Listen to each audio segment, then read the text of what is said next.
Eu estive alguns minutos a tentar perceber de que forma é que iria abordar este assunto do momento, que é o famoso artigo 13, que diz à boca cheia que poderá marcar o fim da internet como nós a conhecemos.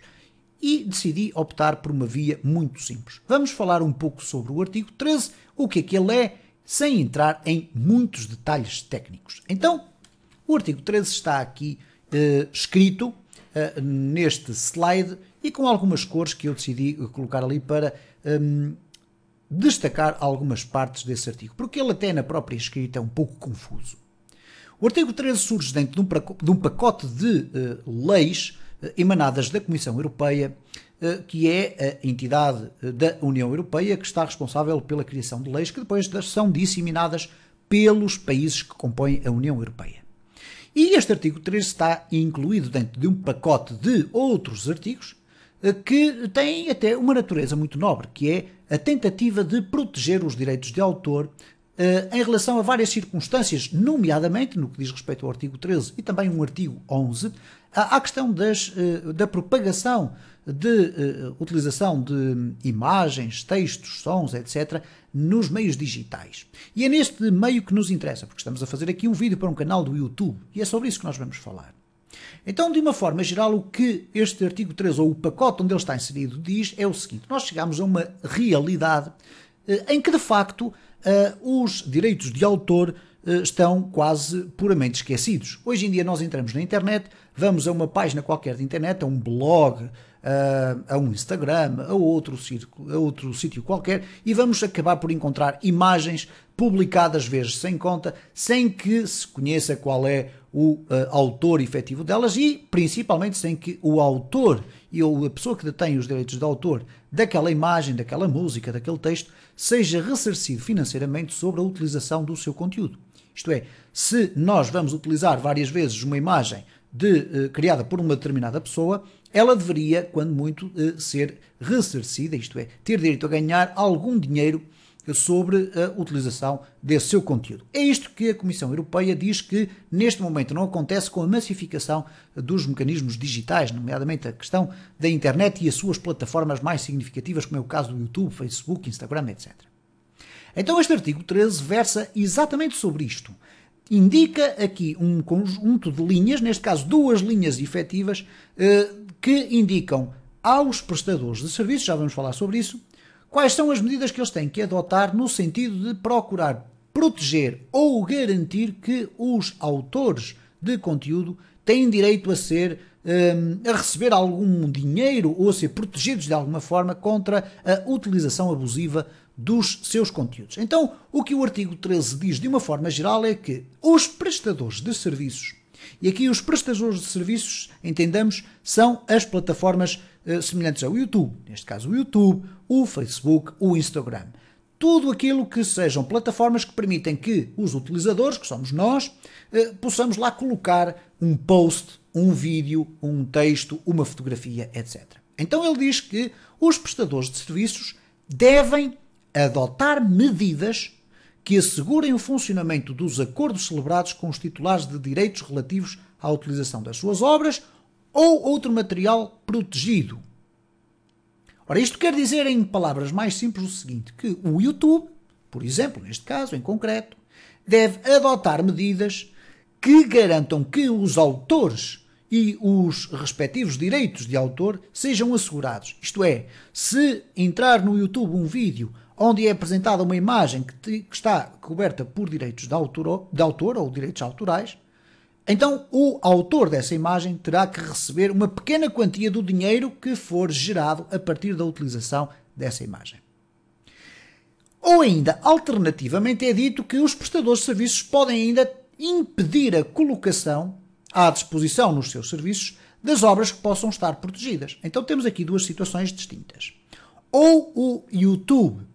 garante medidas que permitam ou implementam ferramentas que permitam aos autores identificarem um determinado vídeo e dizer, atenção, em relação àquele vídeo, eu quero ser indemnizado ou ressarcido de uma pequena parte do valor que aquele vídeo vai gerar. Porquê? Porque eu sou o autor daquela imagem, a imagem aparece naquele vídeo, logo eu tenho direito a receber uma verba por ter sido utilizada aquela imagem. Ou o YouTube decide criar as ferramentas que permitam fazer isto, ou então o YouTube tem que criar ferramentas que possam, de alguma forma, filtrar e impedir que conteúdos que contenham outros conteúdos com direitos de autor possam ser carregados para a plataforma. Bom, vamos analisar aqui muito rapidamente estas duas opções. O YouTube pode permitir que a plataforma continue a funcionar como está a funcionar, mas criar um mecanismo que permita aos autores dizerem ou apontarem: no vídeo X eu tenho lá uma imagem que eu tenho aqui, que eu posso provar que de facto é minha, e por conseguinte eu quero que vocês me paguem uma percentagem da publicidade que foi gerada por esse vídeo. Ou então, o YouTube pode optar pela solução mais fácil, que é encontrar uma forma de impedir que vídeos que contenham potenciais conteúdos protegidos por direitos de autor possam ser carregados. Ora, tecnicamente é quase impossível que uma plataforma como o YouTube consiga filtrar todos os conteúdos que entram na sua plataforma. Até porque no YouTube entram sensivelmente 400 a 500 horas de vídeo por cada minuto. Imaginem a capacidade de processamento de informação e os mecanismos de inteligência artificial que seriam necessários implementar por parte do YouTube, com todos os gastos que isso tem inerentes, para conseguir analisar toda a informação que está a entrar na rede. E depois de analisar essa informação, dizer: esta vai para publicação e esta fica fora. Então a forma mais fácil será colocar trancas na porta, isto é, tentar impossibilitar que a maior parte dos conteúdos que são carregados e que normalmente não geram grande receita para o YouTube, que são os conteúdos dos pequenos canais, se esses conteúdos deixarem de entrar, é menos uma preocupação para o YouTube. Porquê? O YouTube não vai perder muito dinheiro porque esses vídeos de facto não geram grandes receitas e ao mesmo tempo não vai correr o risco de estar a permitir que entrem conteúdos protegidos por direitos de autor na sua plataforma. E em última instância, poder o YouTube ser processado por estar a divulgar conteúdos protegidos por direitos de autor. E é aqui que reside o grande medo da esmagadora maioria dos YouTubers. Eu não sou um YouTuber, eu sou um criador de vídeos, tenho um canal no YouTube, mas não vivo do YouTube. Mas existem de facto pessoas cuja profissão é YouTuber, criam vídeos de entretenimento, de gameplays, etc. no YouTube. Ora, o que acontece neste momento é o seguinte: se este artigo 13 for aplicado ipsis verbis como está descrito, então podemos ter a certeza de que nunca mais voltaremos a ter a internet como nós a conhecemos. Porquê? Porque as plataformas vão com certeza arranjar formas de se protegerem, no caso do YouTube, o Facebook, o Instagram, etc., vão arranjar formas de se protegerem contra eventuais ataques por parte dos direitos de autor. Isto é, eu não vou correr riscos de ter processos em tribunal com direitos de autor ou ter que andar a pagar quantidades de dinheiro astronómicas para pagamento de direitos autorais, quando eu posso impedir que esses conteúdos entrem na minha plataforma. E ainda por cima, se esses conteúdos que entram na minha plataforma não geram dinheiro de publicidade suficiente para justificar que eu, de certa forma, proteja esses conteúdos, então o que vai acontecer será melhor pegar numa vassoura, varrer todos os canais pequeninos que não têm qualquer interesse para o YouTube, porque não geram muita receita, e deixar apenas protegidos os grandes canais. Aqueles canais que têm milhares ou até milhões de subscritores e cujo conteúdo é mais fácil de acompanhar e de controlar. Até porque o YouTube, neste caso, tem aqui um comportamento que é um bocado estranho. O YouTube fala muito pouco com os seus criadores, mas no dia em que tiver que falar com os seus criadores, obviamente que não vai falar com os pequenos criadores, vai falar com os grandes criadores, aqueles que são os chamados os grandes influenciadores, porque são eles de facto que geram o maior retorno financeiro para o YouTube. Então o que está em causa aqui, no caso do YouTube, mas podemos extrapolar para outras plataformas, é de facto a eventualidade de nós deixarmos de ter a possibilidade de colocarmos na internet aquilo que nós quisermos. E atenção que a discussão daria para largos minutos, muito mais do que aqueles que eu quero trazer aqui, porque poderíamos aqui estar a discutir por que motivos é que realmente este artigo surge,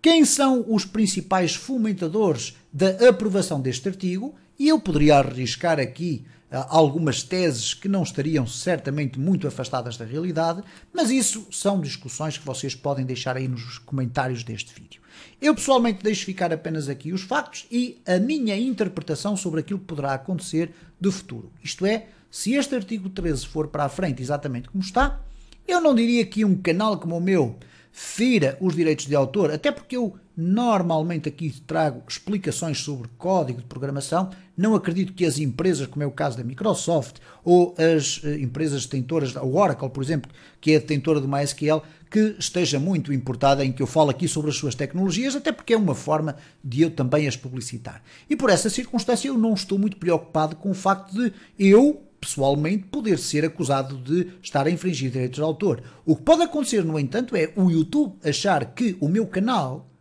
pode a qualquer momento permitir a entrada de conteúdos protegidos por direitos de autor e, por conseguinte, impedir que eu possa carregar vídeos para o meu canal e, consecutivamente, o meu canal deixar de existir, porque não faz sentido, ok? Então, é isto que está aqui em discussão com o artigo 13. Obviamente que aquilo que eu vos aconselho